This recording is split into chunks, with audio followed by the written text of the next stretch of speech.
How do we say someone has good spiritual health based on all these things that we've just talked about? So now we have the body, then we have the soul, and the soul, which has your emotions, your mind, and then your power to make choices. That is the will. And then we have your spirit, which has your conscious, your values, and now the intuition. So how are all these things related? Going back to the definition of spiritual health, we say spiritual health is when your spirit is at peace with your way of living. This is the recipe for really a satisfying life. A satisfying life has nothing to do with how many cars you have, how many houses you have, how big your house is. A satisfying life has everything to do by knowing exactly what the Spirit wants you to do and you doing it. Because that feeling of emptiness and unsatisfaction in life comes when your spirit is empty. You see, you can be doing all this work every single day, but when you sit alone, are you happy? Are you satisfied? Are you proud of what you're doing? There are so many high achievers who are empty inside because they are serving their minds and their feelings and not their spirit. So how do we get to serve our spirit? And that is really, how do we get to attain spiritual health? The first thing that we need to do is we need to know the truth. And of course, now what the question is, what is the truth? The truth comes from what you believe in. What do you believe? We believe in God. I believe in God as the creator of heaven and earth and the owner of everything in it. That means I read the Bible as my truth. You may believe in Allah. That means you read the Quran as your truth. You may believe in Buddha. That means you read the books written by Buddha for Buddhists as your truth. And etc. for Confucius and also Maharaja and all these other truths that are there.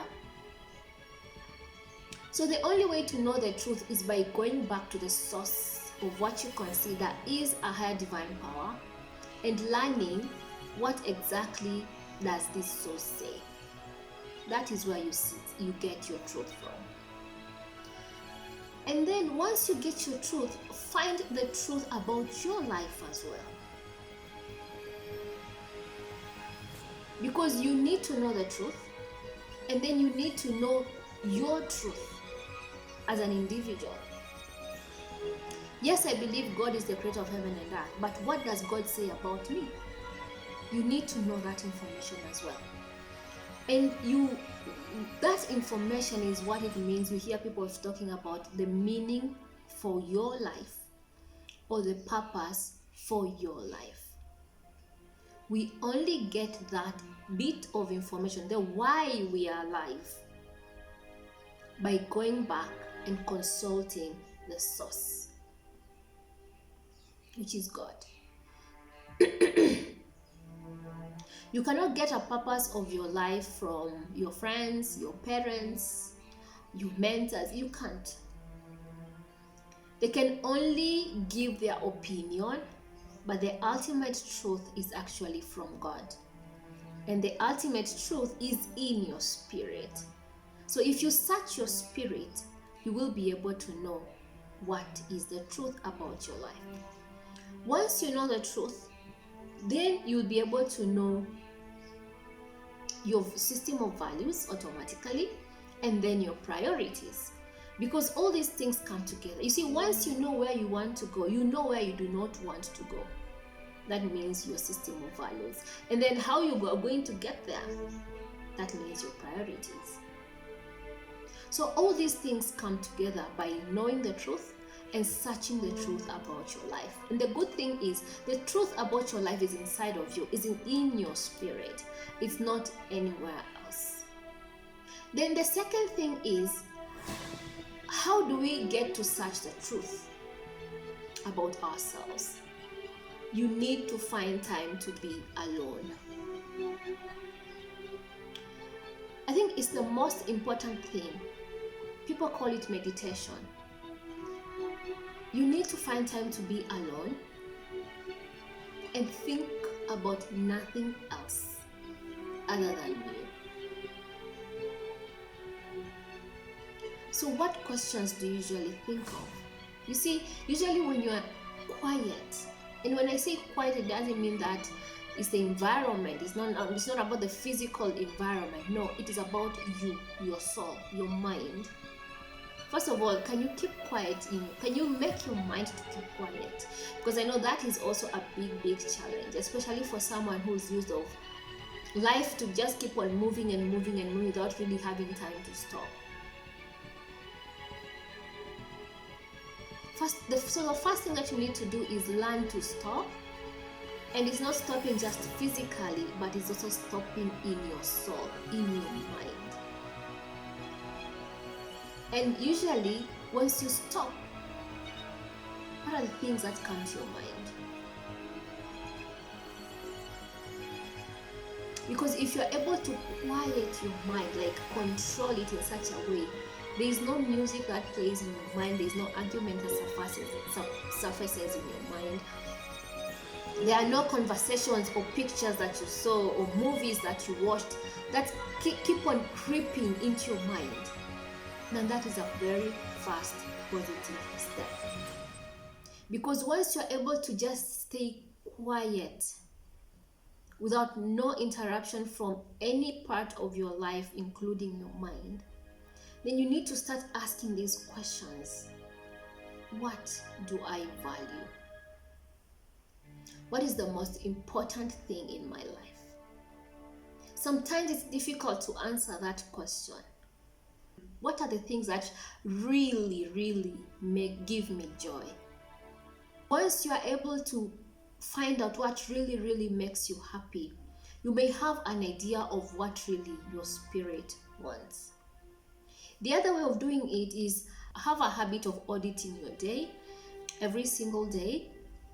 Before you retire to bed, always ask yourself, how did I perform in this day? So how many people did I meet?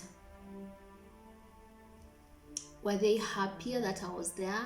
Were they sad that I was there? Did I touch their lives? Was that the best I could do? What really made me happy today? So once you do that consistently for 2, 3, or even 1 month, 2, 3 weeks, or even 1 month, you'll be able to see the things that come out more frequently as the things that make you happy, or as the things that you keep on doing to people and make them happy. And once you are able to pick that, you may start having an idea of what really makes you happy. Once you have known what really makes you happy, create a system of values that you will not be able to compromise on those things. It's extremely important. What are the things you can never compromise? Now that becomes your system of values. And of course, you need to be true to yourself so that you are able to keep this system of values. And then now the third thing is, how do you make sure that if, let's say, what really makes you happy is spending time with people, how do you make sure that you have time to and spend with people? Because this becomes your vision and your goals. You have to have that goal in mind so that you are able to know how you're going to get there.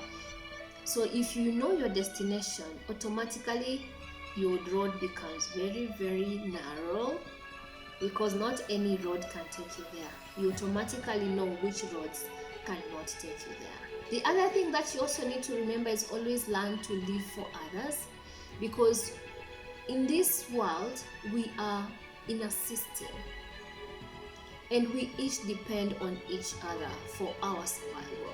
And because of that, always aim to touch people's lives, in a positive manner. Our design, our uniqueness is made like that for a reason. So instead of us being jealous or having negative competition or having unnecessary pride, really, whatever uniqueness you have by design, use it to make the life of others around you more beautiful and more satisfying. The worst thing you can do to yourself is you trying to be someone else. Because you see, this other person is fitting in their place, but you will be misplaced. And trust me, you will never fit perfectly. It doesn't matter how good you are at copying and mimicking, there's never a perfect copy. A masterpiece is a masterpiece. Choose to be you and stick to your lane and perfect it. Then the third thing that we need to do is we should learn to walk by faith. Once you have spent time alone, you've been able to see your vision, your purpose for life, you need to walk towards it. Walking by faith has nothing to do with religion. It's actually the only way to success as a human being.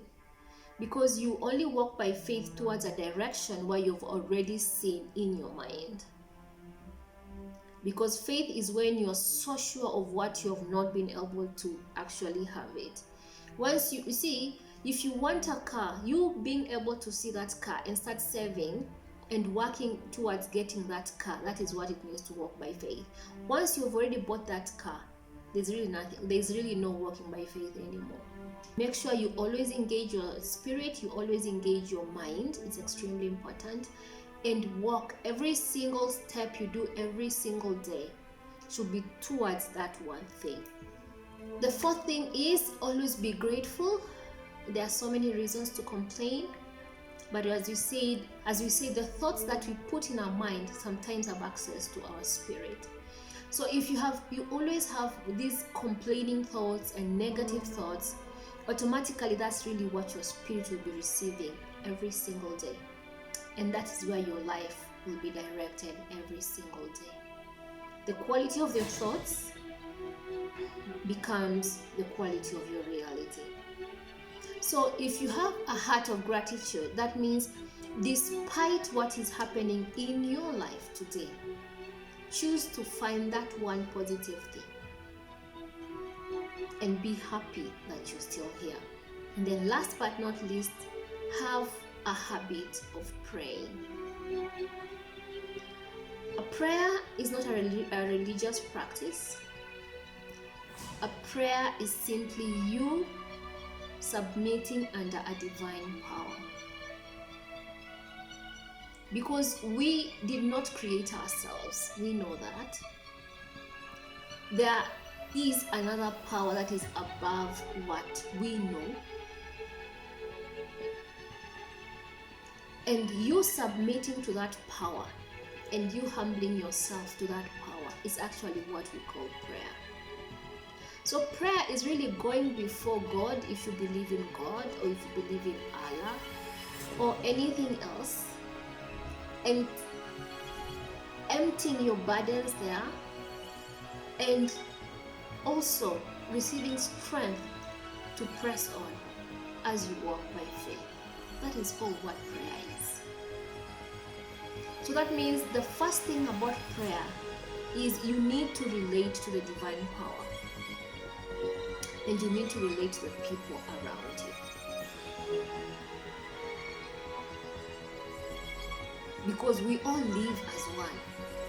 We are just this one big community. Dysfunctioning one person is dysfunctioning the whole community.